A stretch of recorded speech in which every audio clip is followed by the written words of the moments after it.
অভিমান বলে আমার কাউকে প্রয়োজন নেই, কিন্তু অনুভব বলে সময় আসলে পায়ের তলার সামান্য মাটিটাকেও সকলের প্রয়োজন পড়বে। বন্ধুরা, এই অসাধারণ প্রসঙ্গটাকে কেন্দ্র করে আজকে আমি আপনাদের একটি সুন্দর গল্প শোনাবো। চ্যানেলে নতুন হলে সাবস্ক্রাইব করতে ভুলবেন না এবং অবশ্যই গল্পটি ভালো লাগলে একটা লাইক আশা করব। এক গ্রামে বাস করত বছর 22-এর একটি যুবক। তার নাম ছিল রথিন। রথিন গ্রামেরই জমিদারের কাছে কিছু হিসেবপত্রের কাজবাজ করত। যা টাকা সে মাইনে পেত তাই দিয়ে মোটামুটিভাবে তার সংসার চলে যেত। রথিন মানুষ হিসেবে কিন্তু বেশ বিশ্বাসী ছিল। সৎভাবে কাজবাজ করতে সে খুব পছন্দ করত। কিন্তু জমিদার একবার একটা বেআইনি কাজ কারবারের সাথে রথিনকে যুক্ত করতে চেয়েছিল, ফলে রথিন তাতে সরাসরি অসম্মতি জানায়। এই নিয়ে জমিদারের সাথে রথিনের বেশ কিছুটা কথা কাটাকাটিও হয়। ফলে জমিদার রথিনকে কাজ থেকে তাড়িয়ে দেন। রথিন নিজের কাজটাকে হারিয়ে ফেলার পরে খুবই মনমরা হয়ে যায়। যেদিনকে রথিনের কাজ চলে গেল সেদিনকেই জমিদারের বাড়ির থেকে বেরিয়ে গ্রামের মেঠো পথ ধরে মনমরা হয়ে বাড়ি ফিরছিল রথিন। বাড়ির একমাত্র রোজগেরে ছেলে ছিল সে। বাড়িতে বৃদ্ধ মা বাবার ওষুধের খরচা, সংসারের খরচা ইত্যাদি এখন কিভাবে চলবে, এই সব কিছু ভাবতে ভাবতেই খুব মনমরা হয়ে গিয়েছিল সে। হঠাৎই পেছন থেকে সে একটা আওয়াজ শুনে থমকে দাঁড়ালো। কেউ যেন তাকে বলছে, এই গ্রামে কি কোনো মজদুর পাওয়া যাবে? পেছন ঘুরে তাকাতেই রথিন দেখল একজন বয়স্ক লোক কাঁধে ভারী ভারী 3টে ঝোলা নিয়ে দাঁড়িয়ে আছেন আর মজদুরের খোঁজ করছেন। বয়স্ক লোক তাকে দেখে এবং তার কথা শুনে রথিন তার দিকে এগিয়ে গিয়ে জিজ্ঞাসা করল, কেন, কি হয়েছে বলুন? বৃদ্ধ লোকটি তখন বললেন, আসলে আমার কাঁধে এই 3টে ভারী ভারী ঝোলা রয়েছে। এগুলো নিয়ে আমি এই গ্রাম পেরিয়ে পাশের গ্রামে যেতে চাইছি, কিন্তু মাঝে একটা বড় পাহাড় পড়বে, আর এতটা কঠিন রাস্তা আমার পক্ষে এগুলো নিয়ে যাওয়া সম্ভব নয়। সেই কারণেই আমি এমন কোনো লোক খুঁজছিলাম যে আমাকে এগুলো বয়ে নিয়ে সাহায্য করবে। তার বিনিময়ে আমি তাকে ভালো পারিশ্রমিক দেব। এই কথাটা শুনে রথিন ভাবল, সে তো সবে সবে কাজ থেকে বিতাড়িত হয়েছে আর তার এখন টাকার প্রয়োজন, ফলে এই কাজটা সে করবে বলেই পরিকল্পনা করে নিল। রথিন বৃদ্ধ লোকটিকে বলল, হ্যাঁ, আমার কাজের প্রয়োজন, আপনি আমাকে বলুন কি করতে হবে। তখন সেই বৃদ্ধ লোকটি নিজের কাঁধের ওপর থেকে একটি থলে নামিয়ে রথিনকে দিয়ে বললেন, এই থলেটা বয়ে নিয়ে চলো তাহলে, এর বিনিময়ে আমি তোমাকে 3টে স্বর্ণ মুদ্রা দেব। এটা শুনে রথিন খুবই আনন্দিত হলো এবং থলেটাকে নিয়ে এগিয়ে চলল। সে বৃদ্ধ মানুষটি সামনে সামনে যেতে লাগলেন এবং রথিন মানুষটির পিছনে পেছনে আসতে লাগলো। কিছু দূর যাওয়ার পর রথিন বৃদ্ধ মানুষটিকে জিজ্ঞাসা করলো, এটা তো বেশ ভারী, এটাতে কি রয়েছে জানতে পারি? তখন সেই বৃদ্ধ মানুষটি বলল, এতে তামার মুদ্রা রয়েছে। রথিন তখন বলল, ও আচ্ছা। এই বলে তারা আবারও পথ চলতে লাগলো। কিন্তু পথে যেতে যেতে রথিন দেখল সে বৃদ্ধ লোকটি বারবার করে পেছনে তাকিয়ে তাকিয়ে রথিনকে দেখছেন যে রথিন আসছে কিনা। রথিন হাঁক দিয়ে বলল, চিন্তা করবেন না, আমি পেছনে আছি, আপনি চলুন। লোকটি আবারও চলতে লাগলো। আবার খানিক পরে পেছনে ঘুরে দেখলেন। রথিন আবারও বলল, আমি আছি, আপনি চলুন। এইভাবে বেশ কিছুটা পথ চলতে চলতে সে বৃদ্ধ আর রথিন একটি নদীর পাড়ে এসে পৌঁছালো। সেই নদীর ওপর থেকে একটি সরু মতো রাস্তা রয়েছে নদীর ওই পাড়ে যাওয়ার। রথিন অনায়াসে সেই রাস্তা ধরে এগিয়ে যেতে লাগলো ভারী থলেটাকে সঙ্গে করে নিয়ে। কিন্তু সেই বৃদ্ধ লোকটি নদীর পাড়ে একটি কোনায় চুপটি করে দাঁড়িয়ে রইলেন। মানুষটিকে এইভাবে দাঁড়িয়ে থাকতে দেখে রথিন আবার ফেরত এসে মানুষটিকে জিজ্ঞাসা করলো, কি হলো, আপনি যাবেন না? বৃদ্ধ লোকটি তখন বললেন, আমি বয়স্ক মানুষ, এখনও আমার কাঁধে ভারী ভারী 2টো থলে রয়েছে। এই রাস্তা দিয়ে আমি কিভাবে চলি বলো তো বাবা? একটুও যদি পা ফসকে যায় তাহলে আমি পুরো নদীর জলে পড়ে যাব আর পুরো ডুবে যাব। তুমি আমাকে আরেকটু সাহায্য করো। রথিন বলল, কি সাহায্য বলুন? তখন সেই বৃদ্ধ লোকটি বললেন, তুমি আরও একটি থলে নিজের কাঁধে নিয়ে নাও, এর বিনিময়ে আমি তোমাকে আরও 3টে স্বর্ণ মুদ্রা দেব, তাহলে আমি এই রাস্তাটা পার হতে পারবো। রথিন মনে মনে ভাবল, বাহ, বেশ ভালোই হলো, আরও 3টে স্বর্ণ মুদ্রা পাবো। এই ভেবে সেই বৃদ্ধের কাছ থেকে আরও একটি ভারী থলে রথিন নিজের কাঁধে নিয়ে নিল এবং দুজনে মিলে নদীপথ পার হতে লাগলো। তখন রথিন আবারও বৃদ্ধ লোকটিকে জিজ্ঞাসা করল, যদি কিছু মনে না করেন তাহলে বলবেন এই ভারী থলেটাতে কি রয়েছে? তখন সেই বৃদ্ধ লোকটি বললেন, এতে রূপোর মুদ্রা রয়েছে। রথিন বলল, আচ্ছা। এইভাবে তারা আবারও পথ চলতে লাগলো।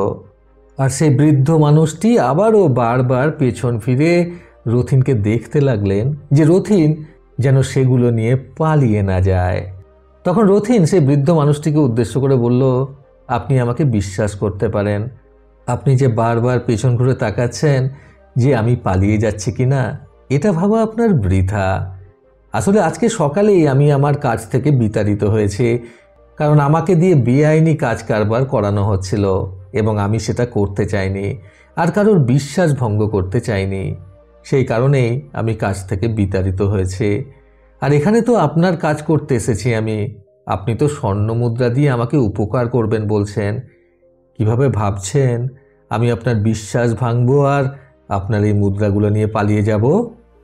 এই কথাগুলো শুনে সে বৃদ্ধ মানুষটা মুচকি হাসলেন আর বললেন, না না, ঠিক আছে ঠিক আছে, চলো। এইভাবে তারা বেশ কিছুটা পথ এগিয়ে আসার পরে সেই পাহাড়টা মাঝখানে চলে আসলো। এই পাহাড়টা পেরোলেই তার পিছনে সেই গ্রাম, যে গ্রামে সে বৃদ্ধ পৌঁছাতে চাইছেন। কিন্তু মুশকিল হলো এটাই যে এই গোটা পাহাড়টার উপরে উঠে পাহাড়টা পার করতে হবে। তখন সেই বৃদ্ধ রথিনকে বললেন, আমি আমার কাঁধে থাকা এই একটি মাত্র থলে নিয়েও কিন্তু পাহাড়ে চড়তে পারবো না বাবা। পাহাড়ে চড়ার জন্য আমি একাই যথেষ্ট। তাই দয়া করে তুমি আমার কাছ থেকে এই থলেটাও নিয়ে নাও। এর বিনিময়ে আমি তোমাকে আরও 3টে স্বর্ণ মুদ্রা দেব না হয়। রথিন সম্মতি জানানোর পর বৃদ্ধটি রথিনকে আরও একটি থলে দিয়ে নিজের গতিতে পাহাড় চড়তে লাগলেন। আর রথিন নিজের কাঁধে 3টে থলে নিয়ে ধীরে ধীরে পাহাড় চড়তে লাগলো। তৃতীয় যে থলেটা রথিন কাঁধে তুলেছিল সেই থলেটা ছোট মতো ছিল, আর তার ওজনটা তুলনামূলক বাকি দুটো থলের তুলনায় একটু কম ছিল। পাহাড় চড়তে চড়তে রথিন সে বৃদ্ধকে আবারও জিজ্ঞাসা করলো, এই তৃতীয় থলেটাতে কি আছে? এটার ওজন একটু কম মনে হচ্ছে। লোকটি তখন কষ্ট করে পাহাড় চড়তে চড়তে বললেন, এই ছোট থলেটার মধ্যে 500টা স্বর্ণ মুদ্রা রয়েছে। সেখান থেকেই তোমার প্রাপ্য মুদ্রাগুলো আমি তোমাকে দেব। এই কথাটা শুনে রথিনের মনে হঠাৎ একটা কুবুদ্ধি খেলে গেল। পাহাড় চড়তে চড়তে রথিন ভাবতে লাগলো, 9টা স্বর্ণ মুদ্রা নিয়ে আমার কী বা হবে? তার থেকে বরং এই পুরো থলের 500টা স্বর্ণ মুদ্রা যদি আমি পেয়ে যাই, তাহলে তো আমার জীবনটাই বদলে যাবে। এইগুলো নিয়ে আমি বরং পালিয়ে যাই। এই বৃদ্ধ কখনোই দৌড়ে আমাকে ধরতে পারবে না। এই খারাপ বুদ্ধিগুলো নিজের মাথায় চিন্তা করে রথিন তাই করল। পাহাড়ের ওপরে না গিয়ে বরং তাড়াহুড়ো করে লাফ দিয়ে পাহাড় থেকে নেমে 3টে থলেকেই কাঁধের মধ্যে করে নিয়ে এক দৌড় লাগালো সোজা নিজের বাড়ির দিকে। আর এক নিঃশ্বাসে দৌড়ে সোজা নিজের বাড়িতে গিয়ে পৌঁছালো, কারণ সে জানতো যে সেই বৃদ্ধ কোনোভাবেই দৌড়ে তাকে ধরতে পারবে না। কারণ যতটা পাহাড় তারা উঠেছিল ততটা পাহাড় আবার নেমে আসতেই বৃদ্ধের অর্ধেক সময় পার হয়ে যাবে। বাড়িতে গিয়ে হাঁপাতে হাঁপাতে রথিন মনে মনে খুবই আনন্দ পেতে লাগলো, এটা ভেবে যে এবার হয়তো তার জীবনটা দাঁড়িয়ে যাবে, তার হয়তো আর পিছনে ঘুরে তাকাতে হবে না। এইবার সবথেকে বড় থলেটা, অর্থাৎ যেটাতে নাকি তামার মুদ্রা ছিল, সেটা খুলে রথিন দেখলো সেটার মধ্যে ভর্তি বড় বড় পাথর রয়েছে। এটা দেখা মাত্রই তার মাথা ঘুরে গেল। তারপর তাড়াতাড়ি করে রথিন দ্বিতীয় মাঝারি থলেটা খুলল, যেটাতে কিনা রূপোর মুদ্রা ছিল। সেটা খুলেও রথিন হাঁ হয়ে গেল, কারণ সেটাতেও পাথর ছিল, খালি পরিমাণটা বড়টার তুলনায় একটু কম। এরপর তাড়াতাড়ি করে রথিন ছোট্ট থলেটা খুলল সোনা পাওয়ার আশায়, আর সেটা খুলে দেখলো সেটাতেও ছোট ছোট পাথর ভরা রয়েছে। সেই পাথরগুলোকে সরিয়ে রথিন সেখানে একটা চিরকুট পেল। সেই চিরকুটে লেখা ছিল, আমি হলাম এই রাজ্যের রাজা, আমার কোনো পুত্র সন্তান নেই। সেই জন্যই আমি আমার রাজ্যের রাজ্যপাট সঁপে দেওয়ার জন্য পরবর্তী রাজার খোঁজ করছিলাম। আর এই কারণেই আমি এই পন্থা অবলম্বন করেছিলাম, যাতে আমি একজন বিশ্বস্ত মানুষের সন্ধান করতে পারি। আজকে যদি তুমি আমার এই 3টে থলে নিয়ে পালিয়ে না যেতে আর আমার সাথে বিশ্বাসঘাতকতা না করতে, তাহলে তুমিই হতে আমার পরবর্তী রাজা। এই লেখাটা পড়ে রথিন চিৎকার করে কাঁদতে লাগলো, কারণ সে বুঝতে পারল যে জীবনে ছোট্ট একটা ভুলের জন্য তার কত বড় ক্ষতি হয়ে গেল। সারা জীবন বিশ্বাসের মর্যাদা দিয়ে সে সামান্য একটু ভুলের কারণে তার আর রাজা হওয়া হলো না। বন্ধুরা, জীবনকে সঠিকভাবে জানতে আজকের এই সুন্দর গল্প থেকে শিক্ষণীয় 3টি কথা সর্বদা মনে রাখুন। প্রথমত, সারা জীবনব্যাপী নিজের বিশ্বাসের দাম দিয়ে যাওয়াটা সত্যিই অনেক বড় ব্যাপার। দ্বিতীয়ত, অন্যের সাথে বিশ্বাসঘাতকতা করলে নিজের কাছেই সেটা ফিরে আসবে কোনো না কোনো রূপে, এটাই স্বাভাবিক। তৃতীয়ত, সততার সাথে সারা জীবনব্যাপী কাজ করলে জীবনে সফলতার পথ ঠিক উন্মুক্ত হয়ে যায়। প্রতিবারের মতো আবারও বলবো, এই পৃথিবী তাদেরকেই সম্মান দেয় যারা ইউনিক কিছু করার ক্ষমতা রাখে। সকলে সুস্থ এবং সুন্দর জীবন কামনায় প্রকৃত জীবন থেকে আমি সন্তু চক্রবর্তী আবার আসবো আগামীকাল নতুন সুন্দর শিক্ষণীয় একটি ছোট গল্পের সাথে। ভালো শুনুন, ভালো থাকুন। ধন্যবাদ।